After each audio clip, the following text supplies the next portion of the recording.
വഴിയിൽ കൂടി പോയ പി സി ജോർജിനെ വലിച്ച് തലയിൽ വെച്ചത് എന്തിനാണ് എന്നതാണ് ബി ജെ പിക്കാർ ഇപ്പോൾ ചോദിക്കുന്നത്. പാർട്ടിയിൽ ചേർന്ന ആദ്യത്തെ 2 ദിവസം നല്ല കുട്ടി ചമഞ്ഞ പി സി പിന്നീട് തനിക്കുണം കാണിക്കുകയായിരുന്നു. ലോക്സഭാ തെരഞ്ഞെടുപ്പിൽ പത്തനംതിട്ടയിൽ നിന്നും തനിക്കോ മകനോ സീറ്റ് കിട്ടണമെന്ന വാശിയിലായിരുന്നു ജോർജ്. എന്നാൽ ഇരുവരെയും ഞെട്ടിച്ച് അനിൽ ആന്റണിയെ പത്തനംതിട്ടയിൽ ഇറങ്ങുകയായിരുന്നു. ഇതോടെയാണ് പി സിയുടെ നിയന്ത്രണം നഷ്ടമായത്. അനിൽ ആന്റണിയെ കുറ്റിച്ചൂലെന്ന് വിശേഷിപ്പിച്ച പി സി ജോർജിനെതിരെ ബി ജെ പിക്കാർ ഒന്നടങ്കം രംഗത്ത് വരികയും ചെയ്തു. എന്തായാലും പി സി ജോർജിനെ കൊണ്ട് NDA മുന്നണി പൊറുതിമുട്ടി എന്ന കാര്യത്തിൽ രണ്ടുപക്ഷമില്ല. വീണ്ടും പി സി ജോർജ് NDA മുന്നണിയെ പ്രതിക്കൂട്ടിലാക്കി രംഗത്ത് വന്നിരിക്കുകയാണ്. ഇക്കുറി ലോക്സഭാ സീറ്റിന് കോഴ വാഗ്ദാനം ചെയ്തുവെന്ന ആരോപണമാണ് പി സി ജോർജ് ഉന്നയിക്കുന്നത്. കേരളത്തിലെ NDAയിലെ ഒരു ഘടകകക്ഷി കോടികളുടെ സീറ്റ് കച്ചവടം നടത്തിയെന്നതാണ് പി സി ജോർജ് പറയുന്നത്.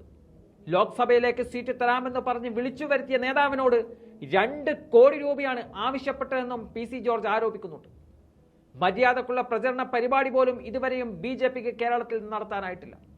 സ്ഥാനാർത്ഥി നിർണയം പോലും പാതി വഴിയിൽ നിൽക്കുമ്പോഴാണ് പി സിയുടെ കോടികളുടെ കോഴ ആരോപണം NDA മുന്നണിയെ പിടിച്ചുലച്ചുകൊണ്ടിരിക്കുന്നത്. സീറ്റ് കച്ചവടത്തെക്കുറിച്ച് തനിക്ക് നേരിട്ട് അറിയാമെന്നതാണ് പി സി പറയുന്നത്. ഘടകകക്ഷിയുടെ പേരിപ്പോൾ വെളിപ്പെടുത്താൻ ഉദ്ദേശിക്കുന്നില്ല എന്നും അദ്ദേഹം പറയുന്നു.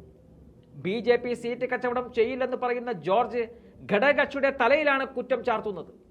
കോട്ടയത്ത് NDAയുടെ തെരഞ്ഞെടുപ്പ് കമ്മിറ്റി ഓഫീസ് ഉദ്ഘാടനത്തിന് വിളിക്കാത്തതിന്റെ ക്ഷീണത്തിലാണ് പി സി പുതിയ ആരോപണം പടച്ചുവിടുന്നത്. തെരഞ്ഞെടുപ്പ് കമ്മിറ്റി ഓഫീസ് ഉദ്ഘാടിക്കുന്ന നേരത്ത് കോട്ടയത്തെ ബി ജെ പിക്കാർ എല്ലാം ഒത്തുകൂടിയപ്പോൾ പി സിയുടെ അസാന്നിധ്യമാണ് ശ്രദ്ധേയമായത്. കെ സുരേന്ദ്രന്റെ സാന്നിധ്യത്തിലാണ് ഓഫീസിന്റെ ഉദ്ഘാടനം നടന്നത്. തന്നെ ക്ഷണിച്ചില്ലെന്ന് തുറന്നു പറഞ്ഞ പി സി താൻ പങ്കെടുക്കേണ്ട കാര്യമില്ല എന്ന് തുറന്നു പറയുകയും ചെയ്തു. ബി ജെ പിക്കൊപ്പം ഒട്ടിനിൽക്കുന്ന കക്ഷിയാണ് BDJS. ഇത്തരം കക്ഷികളുടെ എല്ലാ പരിപാടിക്കും പോകാൻ പറ്റുമോ എന്നതാണ് പി സി ജോർജ് ചോദിക്കുന്നത്. ഇതിന് പിന്നാലെയാണ് സീറ്റ് വിൽപ്പന ആരോപണവുമായി പി സി ജോർജ് രംഗത്ത് വന്നത്. ഇടുക്കി സീറ്റിൽ BDJS ആണ് മത്സരിക്കുന്നത്. ഈ സീറ്റ് ആ പാർട്ടി വിലക്ക് വെച്ചു എന്നതാണ് പി സി ജോർജ് പറയുന്നത്. ലോക്സഭാ തെരഞ്ഞെടുപ്പിൽ BDJSന് 4 സീറ്റുകൾ BJP നൽകിയിട്ടുണ്ട്. ഇതിൽ ഇടുക്കി സീറ്റിലാണ് ആരോപണവുമായി പി സി ജോർജ് രംഗത്ത് വന്നിരിക്കുന്നത്. എന്തായാലും അവസാന നിമിഷം വരെ പി സി ജോർജിന് പത്തനംതിട്ടയിൽ പ്രതീക്ഷയുണ്ടായിരുന്നു. എന്നാൽ SNDP ഇടഞ്ഞു നിന്നതാണ് സ്വപ്നങ്ങൾക്ക് മേൽ കരിനിഴൽ വീഴ്ത്തിയത്. പി സി സ്ഥാനാർത്ഥിയാകുമെന്ന് ഉറപ്പിച്ച ഘട്ടത്തിൽ തന്നെ SNDP യോഗം ജനറൽ സെക്രട്ടറി വെള്ളാപ്പള്ളി നടേശൻ ശക്തമായി രംഗത്ത് വന്നിരുന്നു. നാറിയ രാഷ്ട്രീയക്കാരൻ എന്നതാണ് വെള്ളാപ്പള്ളി പി സിയെ വിശേഷിപ്പിച്ചത്.